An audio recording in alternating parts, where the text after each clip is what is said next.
Well, it's that time once again. I'm here today in the beautiful San Fernando Valley, currently standing in front of the Magnolia Skate Park, right across the street from the park where they filmed Pee-wee's Big Adventure and Say Anything. But that's not why we're here today. We're here to cruise around the valley and talk about some of my memories, and unfortunately, take a look at a couple of spots that are no longer there, and one spot that will soon no longer be there. So, let's go see what we can find.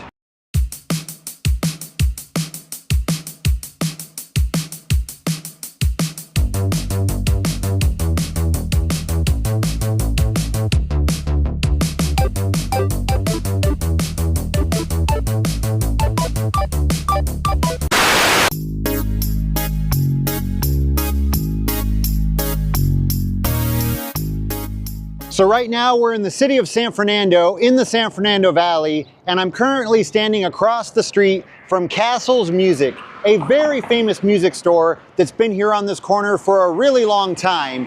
And even if you're not familiar with this music store, the odds are you're still familiar with it because this is the music store from Wayne's World. This is where we first get introduced to that white-on-white Fender Stratocaster that Wayne is obsessed with. Now that scene starts with a shot of the Castle's Music sign, and the sign that you see in the movie was made just for the movie.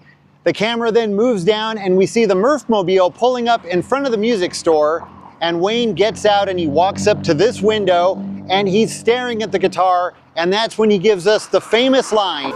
It will be mine. Oh yes, it will be mine. So right here, this is the window that Wayne was staring into. The only thing is now this window has a sign that says store closing, everything must go. That's right, unfortunately the news just broke that in a little over a month, Castle's Music is going to be closing their doors forever. The San Fernando Valley is going to be losing a legendary spot and a legendary filming location. So I wanted to just come down here one last time and check it out.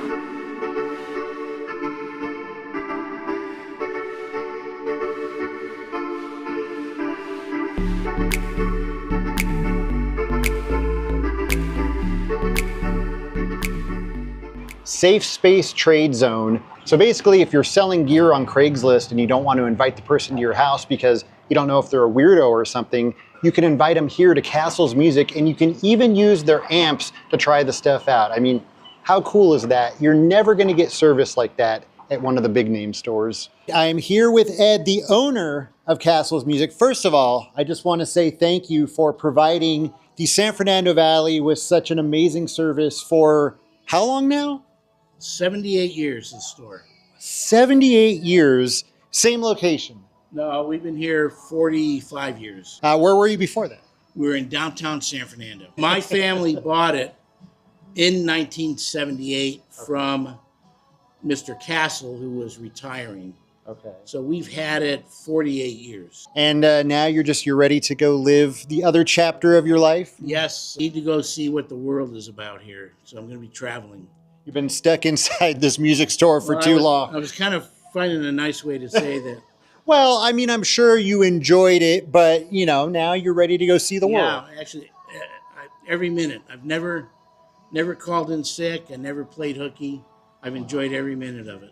I was here a few years ago doing the Wayne's World video, and if I remember correctly, I think you told me the only screen-used item that you still have is the border. There we go, the sky borders. Am I correct, or do you have something else? Well, I have the sky border, and I have the black guitar that was the May I Help You riff guitar. That was played by Mike Myers. And then, of course, the plexiglass display case, which held the Excalibur guitar.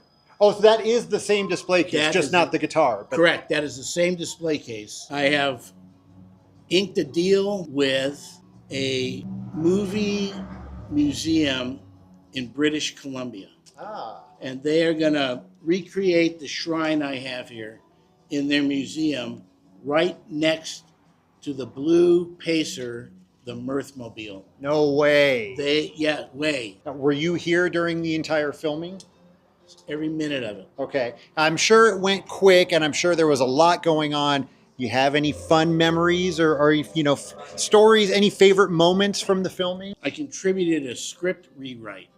Tia Carrera and Mike Myers were rehearsing the scene where he buys the Stratocaster guitar. Yeah. And she walks in and is looking at it and describing it. And she was calling the pickups humbuckers. They're not humbuckers. That's a certain type of pickup that's found on a Gibson guitar. Right. They were never found on a Fender guitar. And so they rehearsed it. She had it down. Wow, a 64 Strat in classic white with 3 humbucking pickups. And I kind of pulled the one of the assistant directors aside and I said, you know, I don't know if it's in my place to say this, but those are not humbucker pickups. And any kid who's 12 years old who has played a guitar is going to realize this girl doesn't know what she's talking about. So they rewrote it saying single coil because she already had humbucker on her mind. It took them 31 takes to get it right. I think she was mad at me for doing that. Probably after the 30th time. Yeah. All right. Well, again, Ed, I just want to say thank you for providing the San Fernando Valley with an awesome music store all these years. And I hope you enjoy your retirement. I plan to. Thank you very much.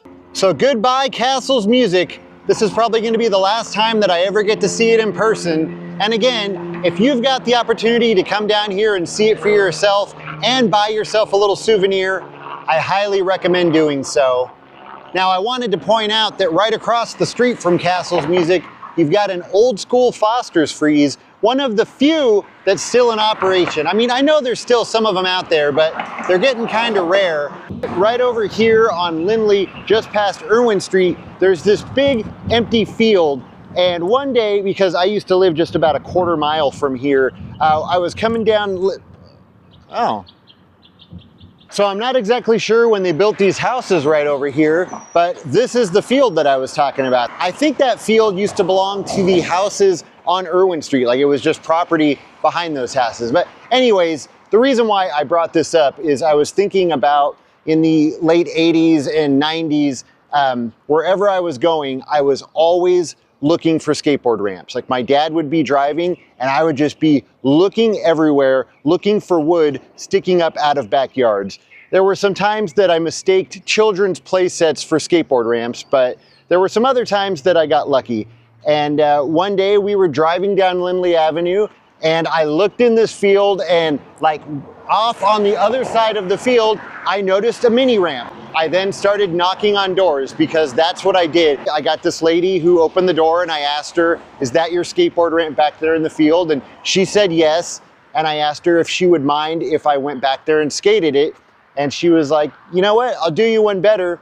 Would you like to take it home? I realized why she offered for me to take it home. It was pretty beat up. All the wood was really weathered and falling apart and, you know, probably full of spiders. And so I politely declined. So right there is Irwin Street. And then the ramp would have been basically right here where this house is, but on the far end of the fields. One of these houses right here. Oh, all right, I think it was this one. I think it was this house, but it doesn't really matter. It was another time that I was driving with my dad. This was probably a few years after that other incident that I just talked about. I saw wood sticking up out of the backyard and I yelled at my dad to stop, and it was a half pipe. And so I went over and I knocked on the door and I asked the guy if I could go back there and skate his ramp. And strange enough, he gave me the same answer. He was like, how'd you like to just take it home?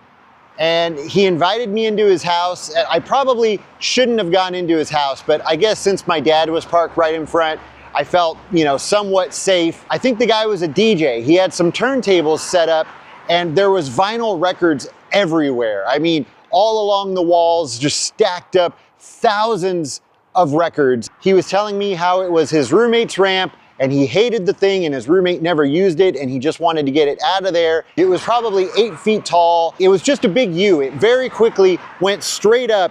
It was almost completely vert and it didn't have a platform. Like there was nowhere to stand. You had to start on the flat bottom and just work your way up, and you couldn't really do a lot of tricks on it because there was no lip, there was no platform. And so again, I politely declined. The point of this is, first of all, why was I knocking on so many people's doors? If you were a skater, Did you do that? If you saw ramps, did you go and knock on their door and ask if you could skate the ramp, or was I just really rude? And why were so many people offering me their half pipes? So this building right here behind me with the paper on the windows, this used to be Valley Baseball Cards, which opened in 1981 by Max Himmelstein. And this is where me and my family used to come to get baseball cards. We had two shops that we went to. We used to go to World Series, which was on Sherman Way and White Oak. And then the other shop that we came to was Valley Baseball Cards. And I think we came to this one a little bit more. I feel like we came here like almost every weekend. My parents would get baseball cards. I would get baseball cards too, but I would also get Garbage Pail Kids. And then I want to say about 5 years ago, I noticed that the name changed to Valley Sports Cards. And I called the shop and I talked to the owner, and I found out that it was actually one of the kids that worked there back in the 80s or 90s. He grew up and he bought the store from the original owner, and he got sick of people constantly calling and asking if they sold anything other than baseball cards. So he changed the name. About a week ago, I was driving by here and I noticed that the signs were gone, the windows had paper over them, and I was very sad to see that Valley Baseball Cards or Valley Sports Cards was no longer here. So I decided to come over here and make a little video about how Valley Baseball Cards was gone and how sad I was. But when I showed up today, I noticed that they just moved right next door. Valley Sports Cards, there's a sign right down here, new home of Valley Sports Cards. Now, I'm kind of sad that they're not in the original building, but I get it. Like I said, it was really tight in here. I understand why they would want to move next door to a bigger space, and I'm glad that business is doing so good that they're able to move to a bigger space. But, you know, part of me is sad that the old pink building is no longer Valley Baseball Cards, but, you know, glad that it's still here. Let's go check out the new shop. So I just went inside the new shop and it's great. Very roomy, very nice shop, and they still got a lot of old school stuff, a lot of 80s and 90s baseball cards, and everything is priced pretty cheap in my opinion. And they've even got Garbage Pail Kids. That's right, they still have Garbage Pail Kids, and those are priced pretty reasonable if you look at these on eBay now. So, you know, I had to pick some stuff up. There was no way that I was not going to grab some Garbage Pail Kids, especially at that price. And I also had to grab some baseball cards. Look at this, an entire box, a sealed box of 91 Fleer baseball cards, 10 bucks. So this was awesome. It made me feel like a kid again, coming here to Valley Sports Cards and buying some baseball cards and Garbage Pail Kids, just like I used to back in the late 80s and 90s. So I decided to get out and skate through my old townhouse complex. This is where I used to live in the early 90s. These are some townhouses at Tampa and Sherman Way.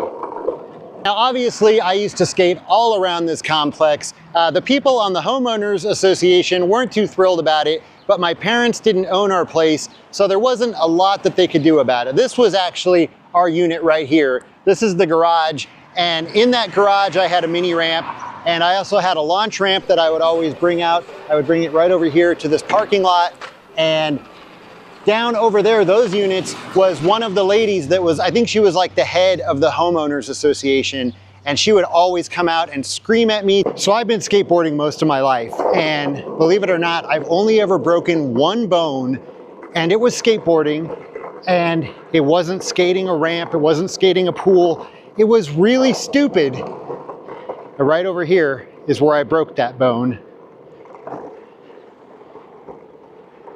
That is the very spot where I broke my arm somewhere around 1990 or 1991.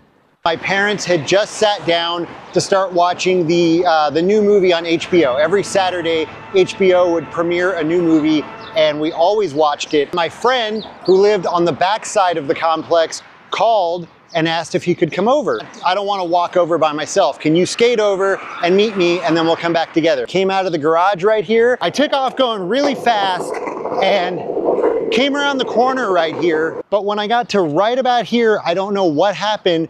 My board went out from underneath me, and I used to think that I fell back and I hit my arm on this post, but I think that I don't think I ever actually hit the post. I think I just fell back on my arm, and when I did, it broke. Now, something that I just realized, at that time when I fell off my skateboard, I might have had my Steve size skateboard.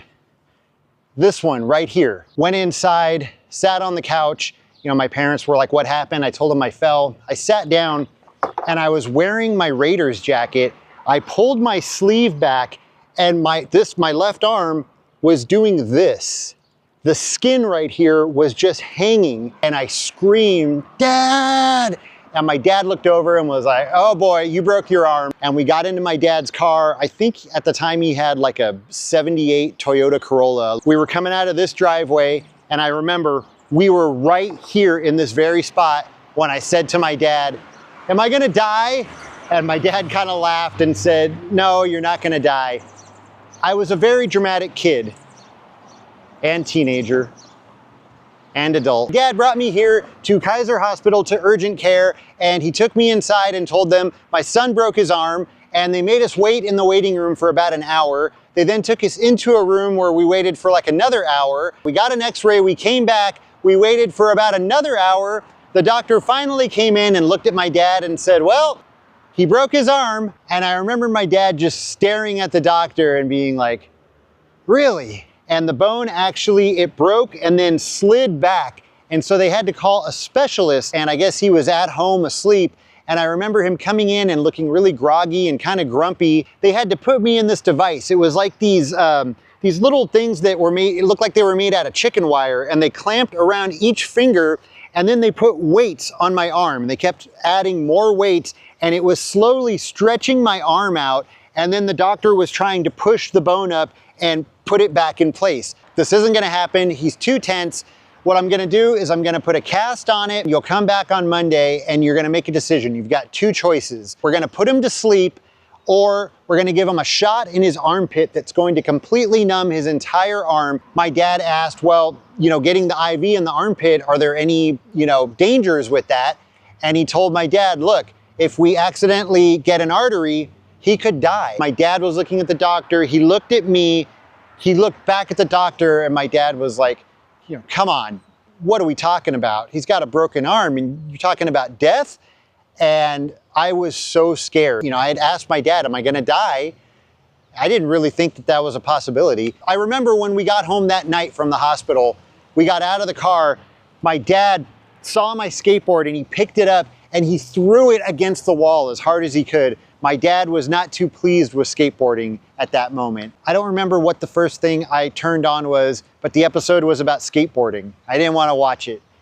I then started watching the Brady Bunch. Bobby was watching TV and someone came in and changed the channel, and Bobby said, "Hey, you want a broken arm?" Like everything was about skateboarding or broken arms. I decided to get the procedure with the IV in the armpit that would numb the entire arm, and I was really freaked out about it. And the only way that I really got through it was I had this male nurse named Homer. He was from Texas and he was so nice. He sat right beside me the entire time, holding my hand and reassuring me, telling me that everything was gonna be okay and telling me to just grit my teeth and be tough. And he was awesome. So Homer, if you are somehow watching this, I gotta tell you, you made it okay. You were an awesome nurse, and I want to say thank you. I don't know if you'll ever see this, but I hope you do. So I think that's going to do it for this video. I want to say thank you to Ed over at Castle Music, and I hope you enjoy your retirement. I'm glad that Valley Sports Cards did not close down and they just got a new location. As always, thank you so much for watching, and I'll see you next time.